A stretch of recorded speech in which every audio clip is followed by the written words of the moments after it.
Hey folks, welcome back to the channel. Got something pretty cool here for you. Well, you let me know what you think about this, if you think it's cool or not. But I have the long-awaited iFlight Commando 8. I have had this radio for probably a good month or so now. I'm finally getting around to making a review for it. It hasn't really excited me to the point where I felt like I needed to drop everything and start reviewing it. I have been using it quite a bit, mostly just with the simulator and flying a couple micros around the house. Nothing crazy. I'm not mixing up my daily routine with my normal daily driver for this radio, but it does have some things that are kind of different and interesting about it. So what is this radio? This radio is the new breed of radios that we're seeing hit the market that have the big bell, the big feature that everybody wants is Express LRS built into the radio, not an extra module dingleberry thing that hangs off the back that goes blickety-block with all the trons and makes the quad do the things. It's built into the radio. Nice and seamless construction. It's actually a very clean setup for the back of the radio, which does have some advantages and disadvantages, we'll put it that way. But the internal Express LRS module, which is what I'm interested in the 2.4 gigahertz, runs at 500 milliwatts, which is kind of in the middle of the range between the other two radios that we've seen that come with Express LRS built in, at least in this gamepad style. We have the Jumper T Pro, which that thing sports a whopping 1 watt transmitter. And then we have the Zorro, which is a 250 milliwatt transmitter. And then we have this little guy right in the middle at 500 milliwatts. You know, honestly, 500 milliwatts versus 250 is really, in the end, not that much of a difference. But, you know, you need to know. If you know, you know, All right. So this does have a lot of similarities to the T Pro and the Zorro, but there are things that are a bit different. It does have basically the same form factor as the T Pro. You know, it's got that, hey, we bought the DJI FPV drone radio mold and we're going to make our own modifications to it because it looks exactly kind of pretty much the same with a few little tweaks to it to make it their own. Still sports the typical Tango 2 / Jumper T Pro folding antenna. We'll talk about that. It's a little weird. The switch layout.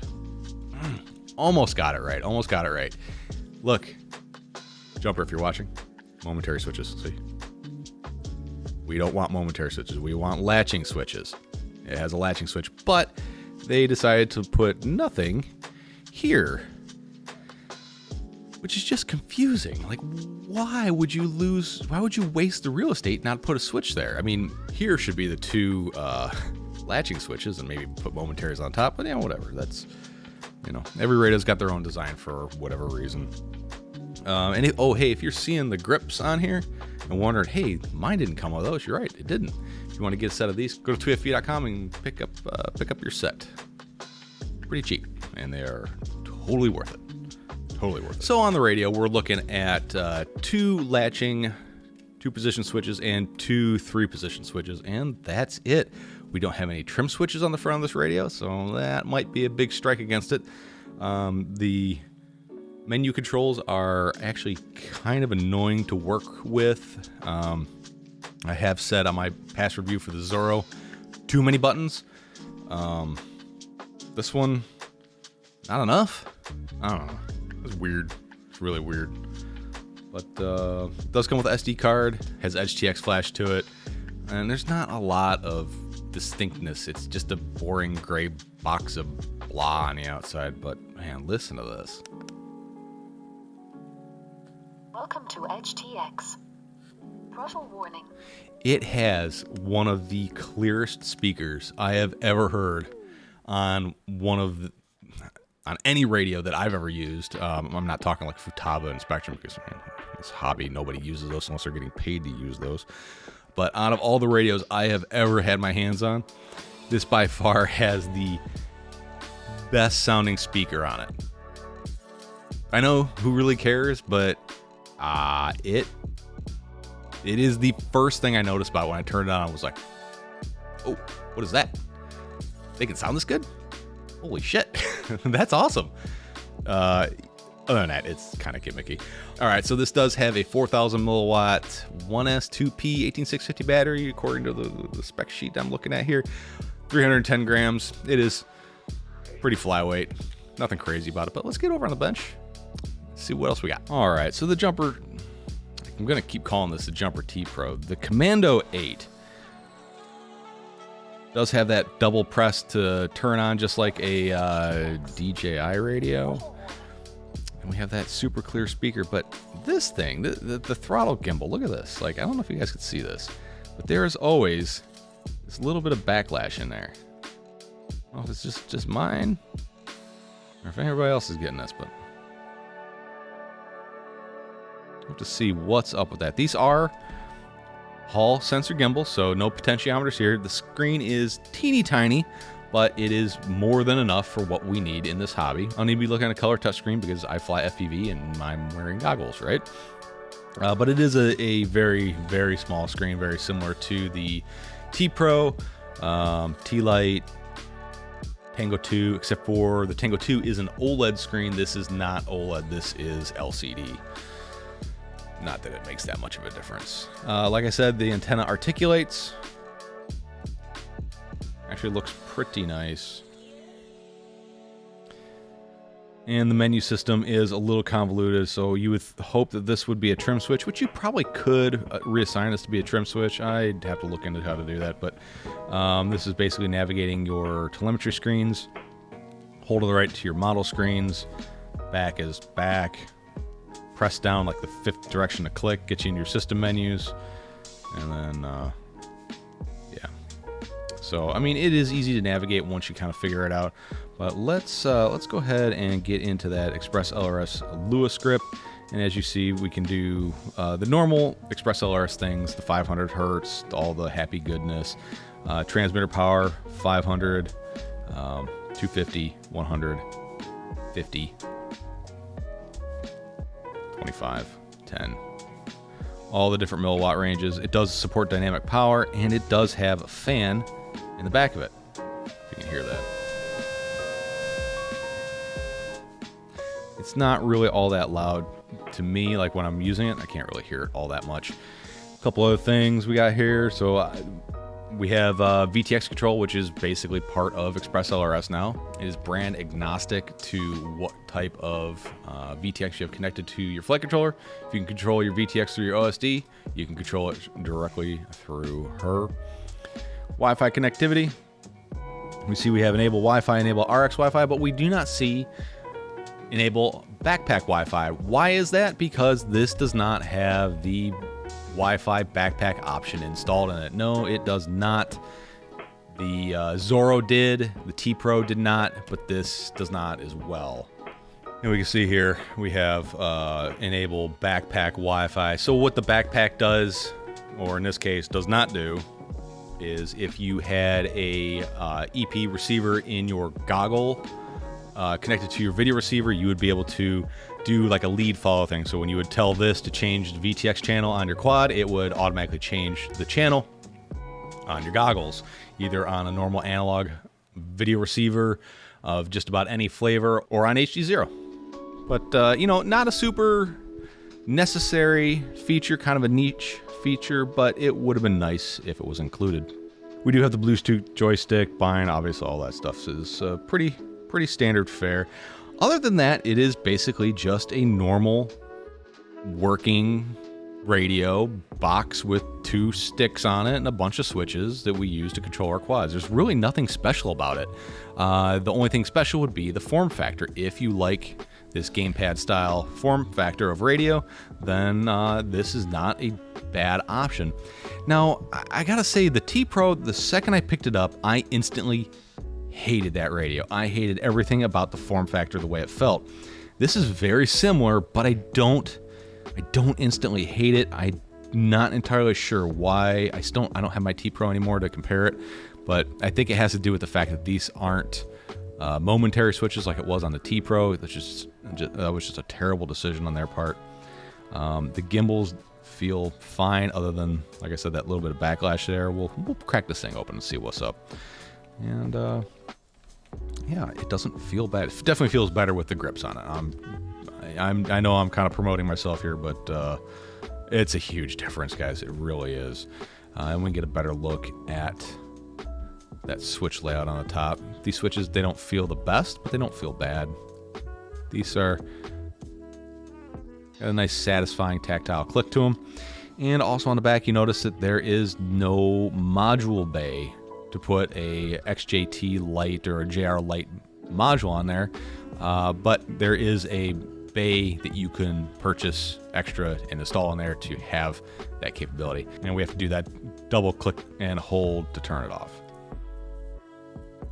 As your battery power goes down, this is a battery meter. It will slowly drop off. So I did test this to see what kind of runtime I would get out of it. From a full charge at 250 milliwatts, I got about 4.5 hours of runtime before. I mean, that's while it's screaming, low battery and everything, up to the point where it decided to shut off.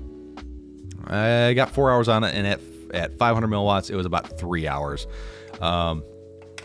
This radio did do something very strange, and I've never seen another radio do.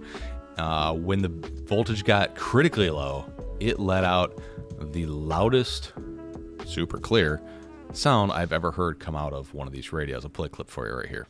Battery low.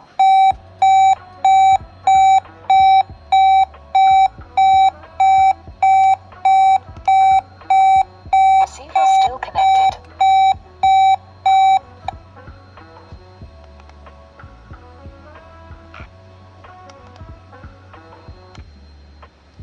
Yeah, really, really, really weird. Never heard that before. Another thing to note is the gimbal sticks do come off. They don't come installed. They come in the box, but you got to install them. There they are right there. These are exactly kind of how the DJI radio works, except for with that radio, they were stored here in the handles. But this is a very uncommon size gimbal stick. It is a M2 thread. So I have found a few options out there. Basically, you have to shop for whatever fits on the DJI radio. Here's just a M2 screw if you want to get wacky with it. But it is something that is a little on the strange side. It does have USB-C charging and data port. All right, here has a stupid little rubber plug, which is obviously the first thing that's going to get lost. We'll just let that guy go because that's the way it's going to be. It does use quick charging, 20-watt charging. It does charge very, very quickly. And it can run while charging. So if for some reason you need more than 4 hours of runtime at a go, you can do it. But other than that, it looks a lot like the T Pro. It looks a lot like the DJI FPV drone radio.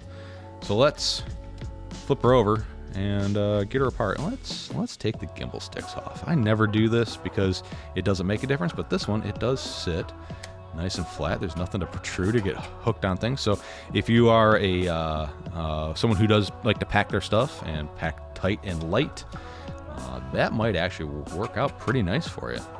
And it is below the surface there.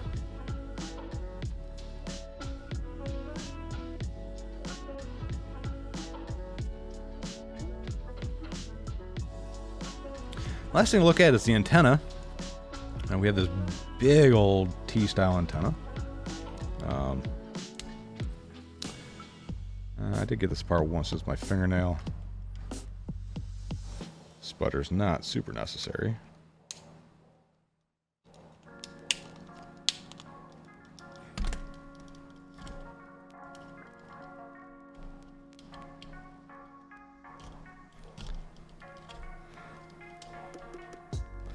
A lot of plastic snaps. I do not like.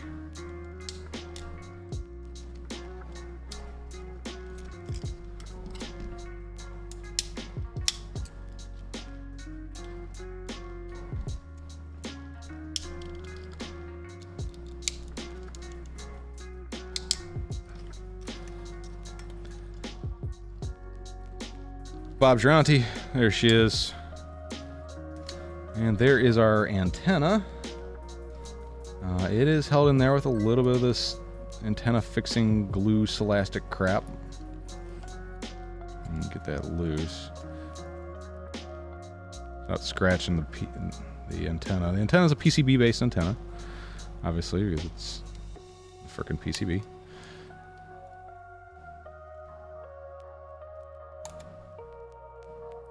So, come on. A lot of glue on this thing. Really wish they wouldn't have glued it in so darn tight.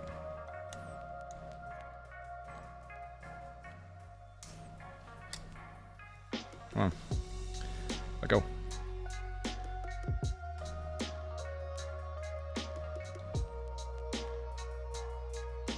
Oh, jeez. It's such hard stuff to work with. It is so good for attaching antennas, though. It is the right product. All right. I got the antenna loose, and it does just kind of feed through the back here. We'll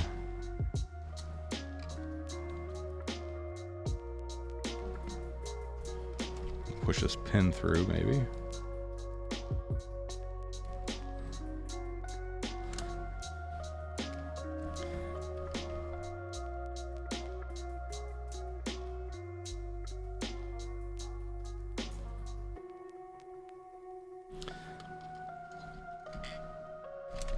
All right, so we got the pin off, got that out of there, and then just pull our UFL out through the bottom. And there's our antenna. So, like I said, this is the 2.4 gigahertz antenna, and you can see, if you catch the light just right, you can see there is the trace in the PCB for the antenna, and then you should also see the reciprocal of it on this side, right through there. So this antenna is actually only about that long. It's taking up all that space that is completely unnecessary. So if you were going to fly this exclusively on 2.4 gigahertz and you wanted to make this thing as compact as possible, you could just get rid of this. You could actually just glue this antenna to the inside of the case right here like this and get rid of this entire upper antenna thing, which nobody really cares about. It's kind of a nice little kickstand, but whatever. Or you could just put on any antenna you wanted. Make a 3D print, make it stick out the top. But here is the 2.5/5.8 gigahertz, or sorry, this is the 2.4 gigahertz 915 dual band antenna. So this does, well, it does both. So you can actually replace this antenna with this one and not have to swap your antennas out when you swap your modules out. So here you have your 900 megahertz trace, and there's the other half, and then there's a reciprocal of it. And I know a lot of people are gonna say, well, this is not gonna be as good of an antenna, and you're probably right. They can be done right to work fairly well. Being dual band, I would think that a single band specific to the application is going to be better, but this is made by them for that application. So this is the dual band antenna. You would just slap around home, maybe put some glue in there, close her up, and then just route it back into the clamshell like so. And repin it. So that is an option, and it's one of those options that you get when you're actually looking at purchasing this radio. You could purchase it with this and the 915 818 or 868, sorry, Express LRS module right there. Designed by O'Day, apparently, whoever O'Day is. But yeah, there you go.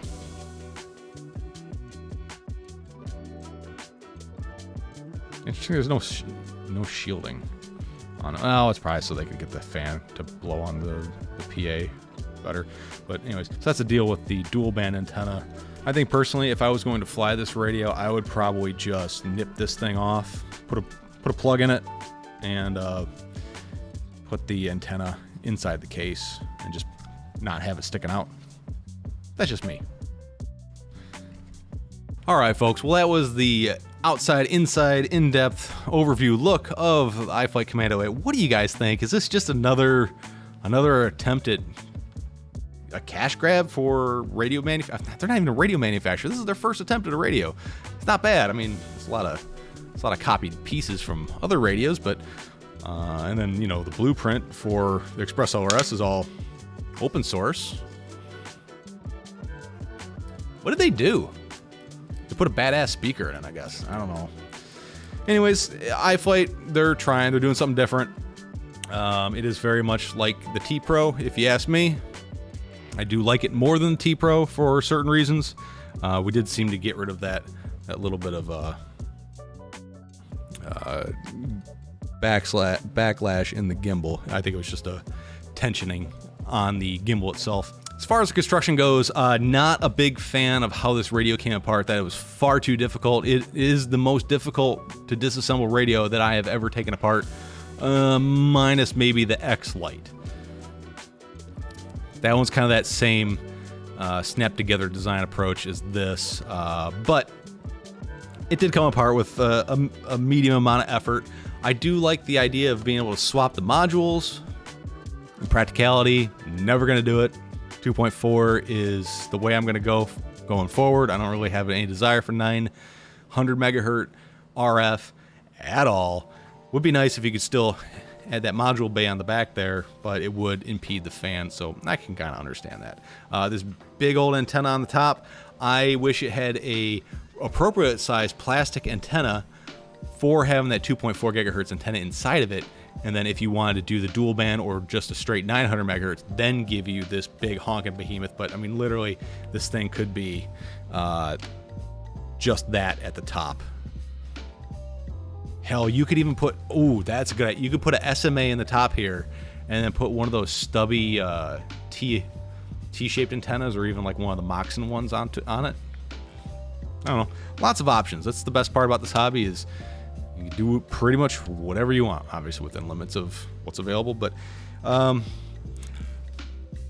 don't hate the ergonomics of this radio. The gimbals feel fine. I did not see any gimbal adjustment whatsoever, other than making it, throttle on this side or throttle on that side. I didn't see any tension adjustments. The gimbals are what they are. They're too tight, too loose. Tough. It is what it is. Unless I overlook something, guys, let me know if I missed something in the comments there. I'm sure you will. You guys always do. But I don't know. I mean, you got to compare these to the price of other radios out there. They're asking $130 for this radio, whereas the Jumper T Pro is $90. It's 100 milliwatts. The construction on that radio felt a lot worse. I think the fact that this thing is all clipped together like the way it is does make it feel just a little bit nicer. Wasn't a big fan of the click wheel on the T Pro. It was kind of sloppy. Too many buttons on the radio. Far too many buttons. I wish this did have trim switches, but I don't know. I think I gotta look in to see if I can turn that into a trim switch button thingy. But I hated the gimbals. Really disliked the gimbals on that other radio. They were too tall and too far inset. These feel better. Like I said, I don't have the T Pro anymore to compare it against this one, but it's okay. But then, my daily driver, the old Radio Master Zorro here, this is a $120 radio, and I love every bit of it. Has a lower output module, but it does have a VTX backpack, smaller batteries. It's definitely heftier. I like the ergonomics of this radio better. Screen's bigger, not that it really matters too much, but full-size gimbals, plus, we get those sweet, those AGO1 mini gimbals, which they ain't gonna make you fly any better, but they certainly are pretty. Plus more switches. All the switches you could ever want. Not so much here. Anyways, guys, let me know what you think in the comments below. If you have any thoughts, let me know. Kind of curious what you guys think. I do still think this is just a gray box of blah. Nothing exciting about it except for that sweet speaker in it. It's sad when that's like the biggest positive I can find to pull out of a product is the speaker in it. All right. Anywho, if you guys are interested in one of these, click the link in the video description below. It may or may not be an affiliate link. I have no idea. If it is, thank you. Helps me out. If not, I don't know. Thanks for watching. Stay positive. We'll see you next time.